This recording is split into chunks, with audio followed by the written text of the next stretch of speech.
হে guys, আসসালামু আলাইকুম, welcome back to my channel Swapnam and Simran. কেমন আছো তোমরা? আশা করছি সবাই অনেক ভালো আছো। আমরাও ভালো আছি, কিন্তু আমার না প্রচুর ঠান্ডা লেগে গেছে। ঠান্ডা লাগবে নাই বা কেন এত ঠান্ডা খাওয়া হচ্ছে মানে কিছু বলারও নেই, কেননা প্রচণ্ড পরিমাণে কিছুদিন গরম গেল। সেই গরমে যদি ঠান্ডা না খাচ্ছিলাম তো সেটা চলছিলও না। তো এদিকে দেখো, আমি এখন শরবত বানানোর জন্য সমস্ত কিছু প্রিপারেশন রেডি করছি। আর ইফতারের সমস্ত খাবার আমার কিন্তু রেডি হয়ে গেছে। তো ভাবলাম এখন থেকে তোমাদের সঙ্গে ব্লগটা স্টার্ট করা যায়। তো এদিকে দেখো, এদিকে শরবতের জন্য ভিজিয়ে দিয়েছি। এখানে রয়েছে ডিমের হালুয়া, ওখানে রয়েছে চিকেন কষা, আর তার সঙ্গে রয়েছে ঘুগনি, আর এখানে সমস্ত রকম ফল কাটা রয়েছে, আর ওর সঙ্গে রয়েছে লুচি গরম গরম। তো আজকে হচ্ছে ইফতার এটাই। আর তার সঙ্গে এই যে শরবত, শরবত ছাড়া কিন্তু ইফতার একেবারেই হয় না। আর আমার এই পানাটা হচ্ছে খুব ফেভারিট, কারণ পানাটা হলে না আমার একদম মন ভরে যায়। তো আজকে যেহেতু আমার হাজব্যান্ড নেই, সেহেতু আমি আর আমার পুচকুসোনাই ইফতার করব, তাই 2 গ্লাস শরবত বানিয়ে নিয়েছি। আর টেবিলে সমস্ত খাবারগুলো দেখো সাজিয়ে নিয়েছি। এখন শুধুমাত্র আজানের অপেক্ষা। আজান হয়ে গেলেই কিন্তু আমরা ইফতারটা শুরু করব।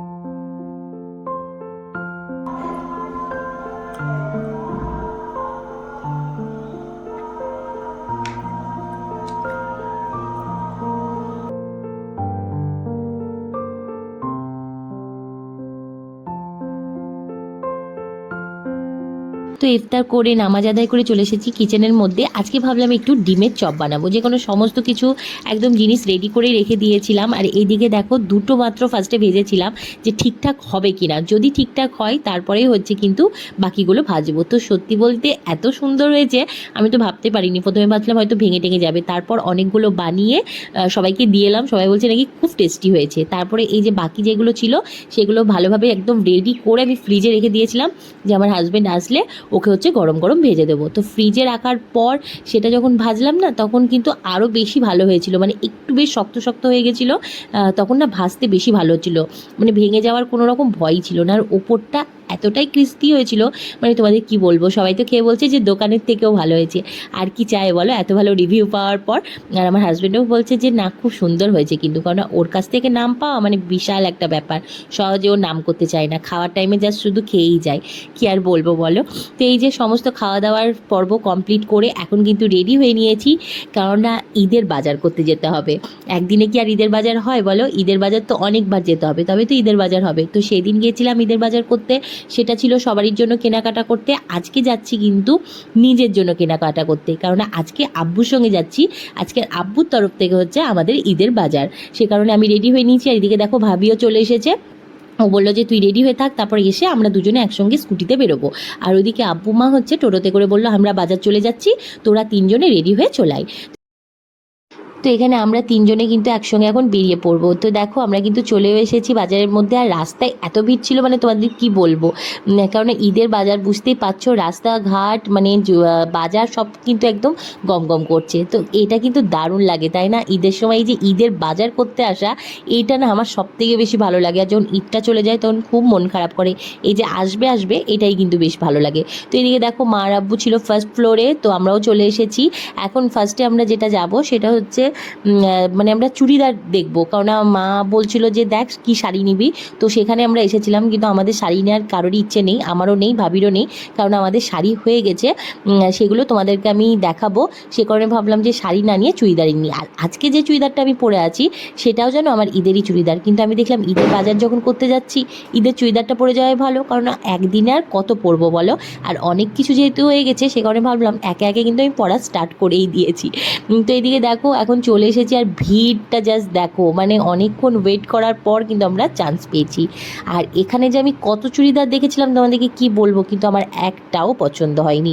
মানে যেটাই দেখছি আমার সেটাই ভালো লাগছে না, কোনোটার কিছু না কিছু প্রবলেম মনেই হচ্ছে। তো এদিকে যে রেড কালারের এটা দেখছিলাম, এটা বেশ ভালো লাগছিলো, কিন্তু ওড়নাটা আমার একদমই ভালো লাগছিল না। ওড়নাটা মানে খুব একটা বড়ও নয় যে ভালোভাবে নেওয়া যাবে না, আবার এদিকে হচ্ছে অতিরিক্ত কাজ, যে কারণে এটাও পছন্দ হলো না। মা বলছিল যে দেখ এটা যদি নিস তো নিয়ে, কিন্তু ভালোভাবে দেখলাম, কিন্তু আমার খুব একটা ভালো লাগলো না। যে কারণে লাস্টে আবার আমরা ফাইনাল করলাম যে না, চুড়িদার আর নেবো না, যেহেতু অনেকগুলো চুড়িদার আমি বানিয়ে ফেলেছি অলরেডি। সে কারণে আমরা সবাই কিন্তু চুড়িদারের পিসই নিয়েছি।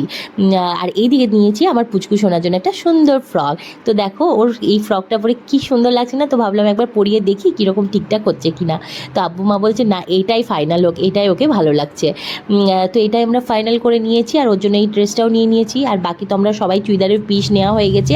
এরপর আমরা যাব হচ্ছে এম বাজারে, তো ওর পুচকুর আব্বুর জন্য হচ্ছে প্যান্ট আর শার্ট নিতে। তো এইদিকে দেখো ওরা তিনজন এখন চলে গেল টোটোতে করে। আমার পুচকু এখন আমাদের সঙ্গে আর যাবে না, বলছে আমি নানু আর নানা ভাইয়ের সঙ্গে টোটোতে যাব। আর এদিকে ভাবি আর আমি স্কুটি নিয়ে একেবারে চলে এসেছি এম বাজারের সামনে। আর এসে দেখছি, দেখেছো ওদিকে মা চাট নিয়ে বসেছে আর এদিকে আমার পুচকু আইসক্রিম। তো আমরাও এখানে একটু ভাগ বসিয়ে নিলাম আর আইসক্রিমও নিয়ে নিয়েছি। এটা খাওয়ার পর তারপরে যাব হচ্ছে ভেতরে, ওর জন্য প্যান্ট আর শার্টটা নিলেই হচ্ছে আমাদের মানে সমস্ত বাজার ডান হয়ে যাবে।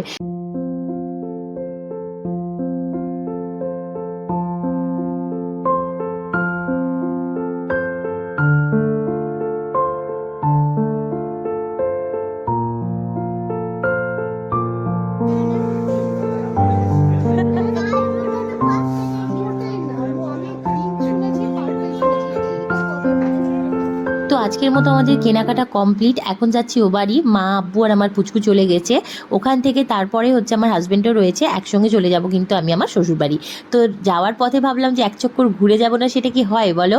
ঈদের সময় চারিদিকে এত সুন্দরভাবে সাজানো হয়েছে, মানে কি বলবো, কি আনন্দ লাগে না? এই ঈদ আসবে আসবে, ঈদ হবে হবে, এটাই কিন্তু সবথেকে বেশি আনন্দ। আর চারিদিকটা দেখো এত সুন্দর করে সাজিয়েছে, দারুণ সুন্দর একটা ফিল আসছে কিন্তু। ওদিকে সামনে রয়েছে আমার পুচকু আর তার আন্নি, আর এদিকে রয়েছি আমি আর আমার হাজবেন্ড। তো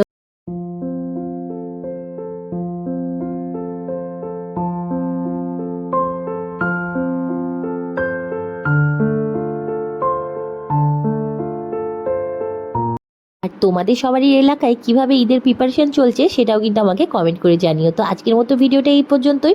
সবারই কেমন লাগলো অবশ্যই কিন্তু কমেন্ট করে জানিও। ভালো লাগলে লাইক করো, কমেন্ট করো, শেয়ার করো। আর যারা যারা এখনও চ্যানেলটা সাবস্ক্রাইব করনি তারা কিন্তু ঝটপট চ্যানেলটা সাবস্ক্রাইব করে দাও। Bye bye.